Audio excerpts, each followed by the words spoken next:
thing I've been taught when it comes to money and finances. Well, I take that back. You've probably been taught a lot more than I have about money and finances. Money was not something that we talked about positively in my household. Money was something that it was an enemy of my family and myself. It was not a friend to my family. It was an enemy. Money was something that was always talked about in terms of lack. It was something that was never around when needed. And, it just wasn't very positive to us. So when I grew up, I didn't learn anything about money and finance, except, well, nothing positive. Everything was negative when it came to money and finances. So there was no additional income. There was no surplus. There was no abundance. Those things, they didn't apply when it came to my family. And all throughout my childhood, even into adulthood, the things that I was taught, the things that I learned about money, I've always held on to. And it was only just a few years ago in 2020 where my mindset started to change. So I'll give you a quick example, for instance. So growing up in my family, we never, like my family, my immediate family, other than just maybe a couple of people, there's nobody with any money, even today. And I grew up in a household, it was 8 kids. It was just my mom. And it was a 2-bedroom house, one bathroom. We would all share that. Imagine doing that. And the girls would be in one room with my mom. The boys would be in the other room. And, there was never enough food. I remember we run out of food a lot. There was never enough money.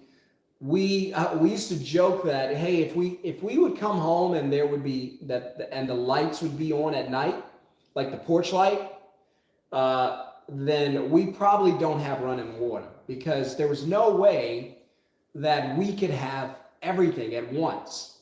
And that's how tough it was. And in fact, we were so poor that some of the other people in the neighborhood of poor people would actually help and give to us. And so I watched my mom, because we pretty much grew up on welfare and food stamps. And I watched my mom go through that. I watched my mom, not be motivated to do anything to change her life or her circumstances. I watched my mom become a dependent. That's why I didn't even mean to talk about this. That's why I hate when, probably shouldn't even get into this, but I just don't like when systems, governments encourage people to be dependents, become dependents. If you let them do that, you've lost everything. When you get into a system like that, it's just going to take. It's never going to give you anything. It's never going to work with you to change anything. It's just going to take from you. And so I watched, my mom go through that. And it wasn't until, just a few years ago as an adult with my own family that it all started to come full circle. And I was like, wait a minute, just looking at circumstance, I was like, wait a minute, if my mom would have done something all those years ago, she would be in a much better position than what she is today. And so I made the decision that I don't want to live like that. I don't want to live like that. I don't want my kids to live like that. I'm not going to pass that down. So because you're going to pass down something. You're either going to pass down, because something's been passed down to you. You're either going to pass down poverty or you're going to pass down wealth. Now, when I say poverty, I don't necessarily always mean that you're going to pass down no money. Poverty, probably more important than the money, and in fact, it is more important than the money, is the mindset. If you pass down a poverty mindset, then your children and their children are going to have some issues, financially speaking. And if you pass down, a lack mindset, they're going to live that way. But in polarity, if you pass down a wealth mindset, it doesn't even have to be a bunch of money, just a mindset of wealth and abundance, then they're going to live a completely different life. So I wish this was given to me when I was a teenager or a young adult. And my life would probably be 10x what it is today. Now, I'm not complaining about my life. We're very blessed. We're very happy. But it wasn't always this way. And so I'm doing this video. Why? To share with you that if you maintain the same mindset that was passed down to you, and you pass it down to those who come behind you, they're not going to win either. They're not going to have success either. So one of the big things about mindset, by the way, smash thumbs up if you understand what I'm talking about, if I'm making any sense whatsoever. Hit subscribe, hit thumbs up. Welcome to the channel. If you have a question or comment, always feel free to drop it down in the bottom. If I get to it, I promise I'll reply. Also, really quickly before I dive into this, if you are a new student in the masterclass, welcome to the masterclass. Thank you guys for signing up. I cannot wait to work with you one-on-one and help you to build your business after completing the masterclass online portion. So for everyone who's almost done, the next phase is going to be one-on-one training, just letting you guys know. So by the way, if you want to start a middleman business from scratch, then click the link in the video description below or comment middleman. Or if you're someone who has a service business and you want to convert it to a middleman business where you're hands off, I can teach you to do that as well. Click the link in the video description below or just comment middleman.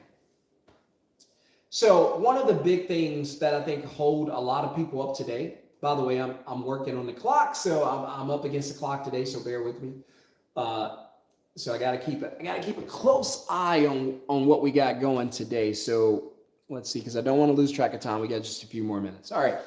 So, but really quickly, by the way, I'm as I think about this, I'm shooting this in my living room in the house, and I remember when we lived in a shotgun house. I was just a child. I remember we lived in a shotgun house that was no bigger than this living room, and you can't see it, but there's a bunch of other space leading out to the kitchen where my kids run around. And I remember living in a house that was no bigger than this, and we'd all just be piled into it. Again, those were hard times, and that stuff was passed down to us because it was passed down to my mom.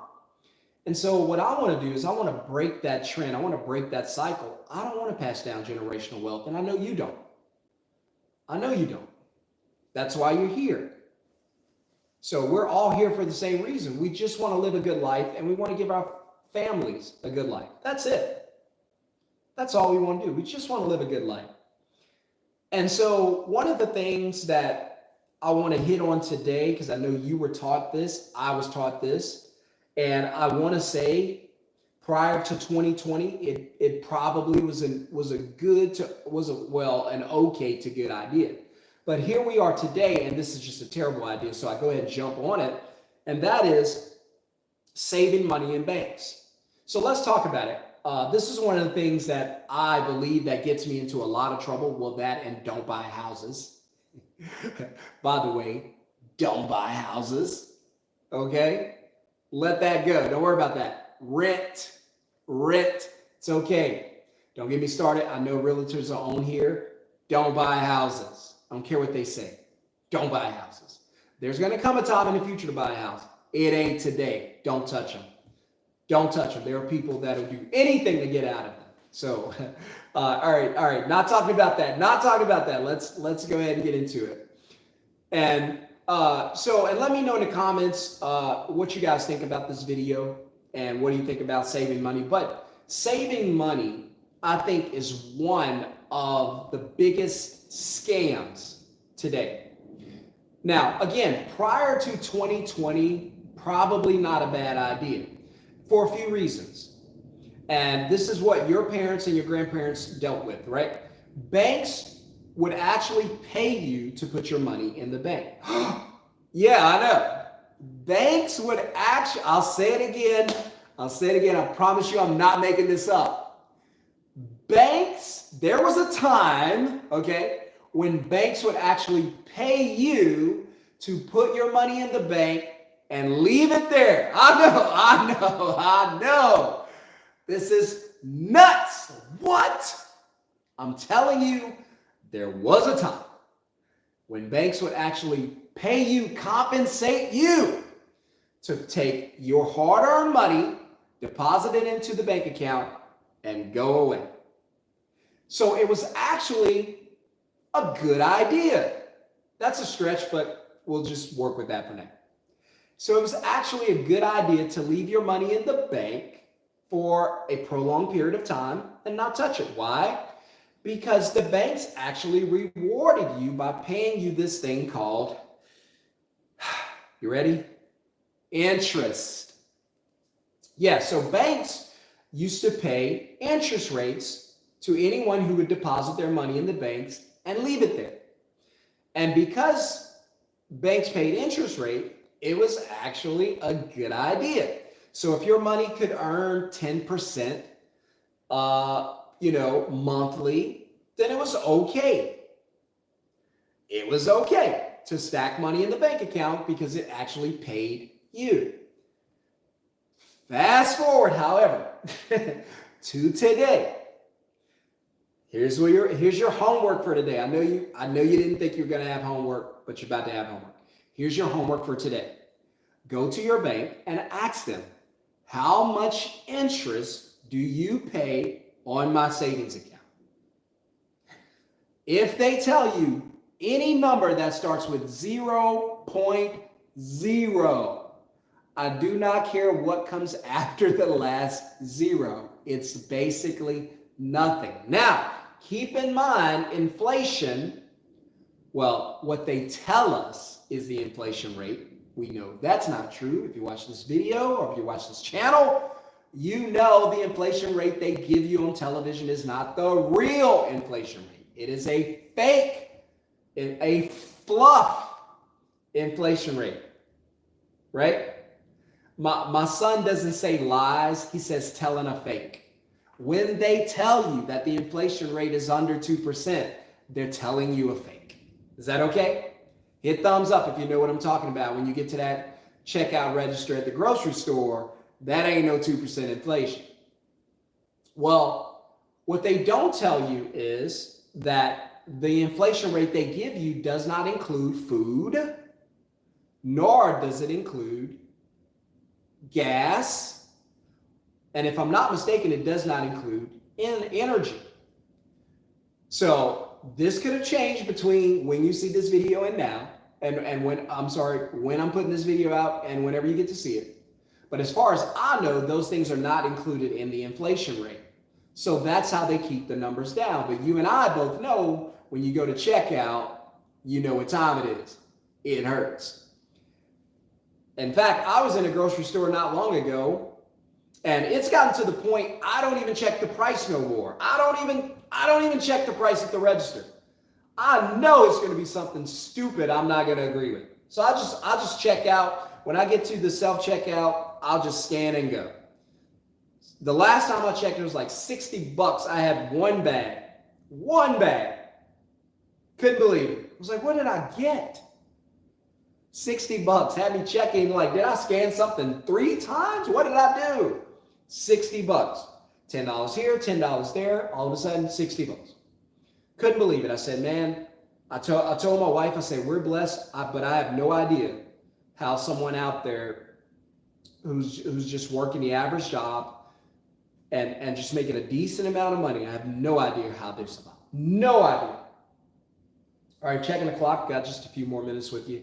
Hit thumbs up, hit subscribe up to the channel. Let me know where you're watching from. Drop your city and state. I'll shout you out. Have any questions or comments, you're welcome to put it down below. And if you're someone who's sick of the 9-to-5, sick of the paycheck lifestyle, want some money and some freedom, then you need to join the Middleman CEO Masterclass. Get that free training by putting the word middleman in the comments below, or just clicking the link in the video description below. All right, so banks, I always say, I joke when I say this, but I really mean this. A bank today is where your money goes to die. A bank, a savings account, is essentially a money graveyard. I know you don't look at it that way because, again, how you've been programmed. You've been programmed to believe that you should save money in the bank. Well, why? Well, Sean, there's these things called emergencies.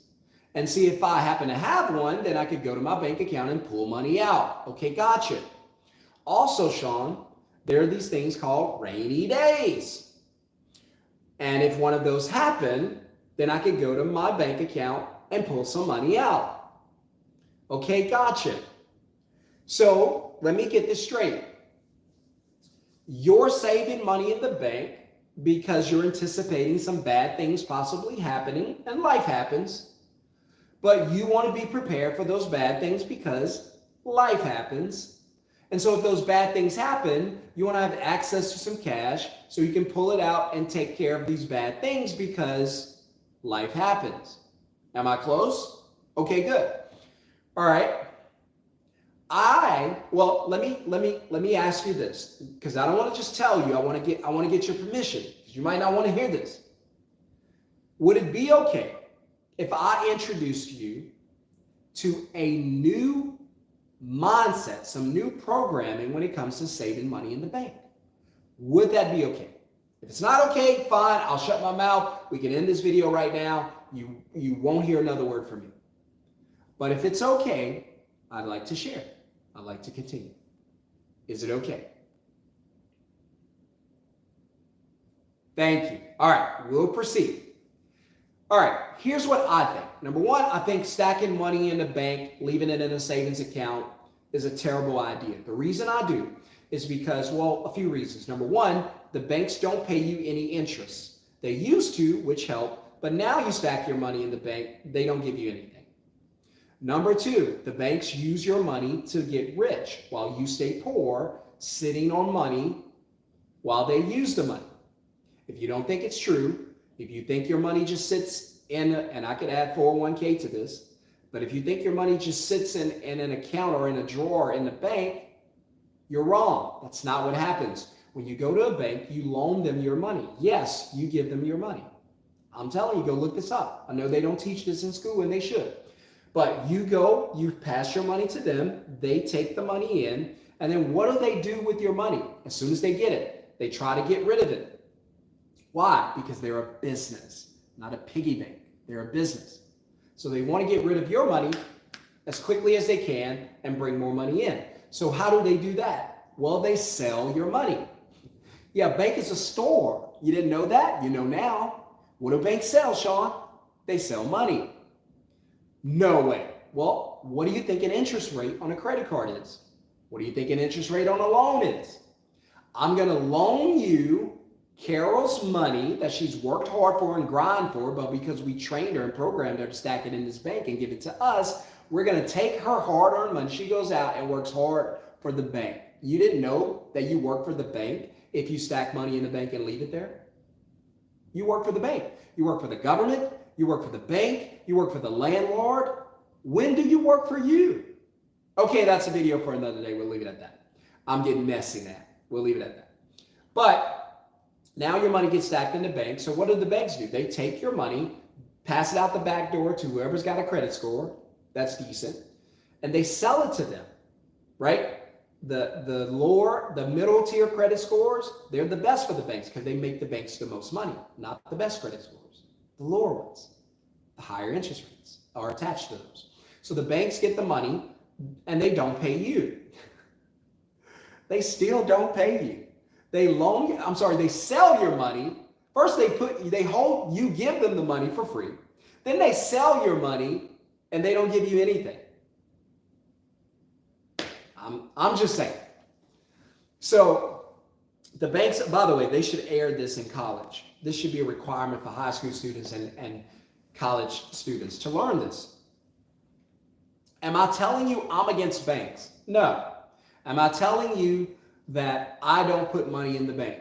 No, that's not what I'm telling you. Am I telling you that your bank account should be zero because you should go and get all of your money out the bank, tell them you watch this video and say, you suck, give me all my money and I'm gone? No, it's not what I'm telling you.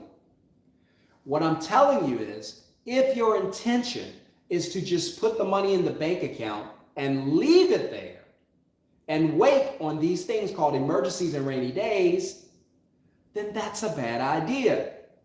A better idea would be to do what the banks do. See, the banks give you the blueprint, but you won't follow it because they've scared you to death. They scared the daylights out of you. So go get some of the money out of the bank account. You don't have to empty it, but get in the habit of using the money to make more money. Get in the habit of taking your money and doing what the banks do, trying something with it. You could take money out, you could get a vending machine. You could take money out, you can start a business. You can start a middleman business. You can take money out, you can partner with a friend, buy a lawnmower, start a lawn care service. A better use of the money would be to take the money out of the bank account, some of it, and learn to use it to make more money, or what I call cash flow. So let's say the rainy day comes, because I know that's what you're going to say, but if the rainy day comes, Sean, okay, let's say the rainy day comes. You've got, let's say, $5,000 in the bank. All right, and you need the $5,000 for that rainy day, whatever that emergency is. By the way, there are other ways you can fund your emergencies and rainy days. It doesn't have to be cash. Most places let you finance it and push the payments off. You can swipe a credit card, you can sell things, you can borrow from a friend. There's a bunch of ways. Again, I'm just debunking that you have to stack money in the bank and wait on bad things to happen. By the way, this is a great video for you. It's going to free you up to go do some things and change your life. You're welcome. Now, let's carry on before we wrap this up. So, by the way, one of my best videos, by the way, because of how important this is for today. So, now, instead of stacking money in the bank and leave it there because we watched this video, you're going to go get some of your money and then use it, put it into something, and try to create more cash flow. By the way, you can live off cash flow just as easily as you can live off savings account. So if you go and let's say, for instance, you take, you take $1,000 out. You start a business. You start a middleman business. That business makes you a bunch of money. Well, not even a bunch. Let's keep it small. Let's just say $3,000 a month. Nothing crazy. So now that business makes you $3,000 a month.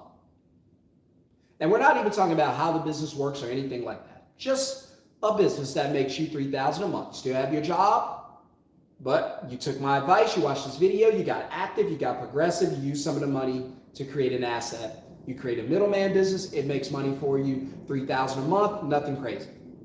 Now, when you spend your $3,000 out of your savings account, how much is left in it? Exactly, zero. Now, if you spend $3,000 out of an account that has cash flow, what comes back to it? Exactly, cash flow, $3,000 again. Credit is better than sitting on cash because they replenish that. I know it costs, but they replenish it.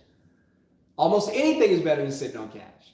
So a better idea, again, would be to learn to use the money to invest or create an asset or acquire an asset that makes cash flow. Let the cash flow hit your bank account, not the paycheck. Now you're stacking money in the bank from an asset. That's good. I just don't want you to stack money in the bank from a paycheck and leave it there. If cash flow is flowing in from your business and it's just piling up in there, that's fine. Now what do I do with that, Sean? Rinse and repeat. Use money to make money. That's all I'm trying to tell you guys. That's all I'm saying. All right, I can see from here, my time is just about up. I hope to be able to do more videos like this and just keep it real with you. No fluff, all stuff, all good stuff. And just share this information with you, and hopefully it inspires you. Hopefully it changes your life. Hopefully it's something that'll bless you and benefit you. But I'm here to tell you that the rules of money have changed. They printed so much money in the past few years that there's no way you can save your way to financial freedom. There's no way. Your paycheck is being outpaced by inflation. So is your bank account. That's why I keep telling you, if you want to stack money in the bank account, leave it there. You're going to be broke, and you're going to be broke a long time because you're playing the new game by the old rules of money, and you have to adjust. Banks would never do what they tell you to do. Banks tell you to save money. Banks don't save money. I'll leave you with this. Don't listen to what they say. Do what they do, not what they tell you to do. Listen to me. Nothing's the same. Everything has changed. Everything has changed. The old rules of money no longer apply. In fact, if you try to live by them, you're going to be left in financial ruins. You have to adjust. You have to make a change. First things first, change your programming. If you cannot change the way you think, then you're going to get left behind. Change your programming. Watch more of my videos. It's going to change your programming. And then you're going to wake up going, wait a minute. I don't trust this job. I don't trust this paycheck. Shon, teach me how to make money. Now we're cooking. All right. I got to go, guys. Hit subscribe, hit thumbs up. See you on the next video. Share this channel with at least one person who needs this content, needs this info. And if you're someone who wants to create income from your phone without leaving your home, then you need to start a middleman business. Put the word middleman in the comments below, or click the link in the video description below to get the free training. I'll see you on the blessed financial side, not the stress financial side. I gotta go, guys. Have a great day. As always, peace.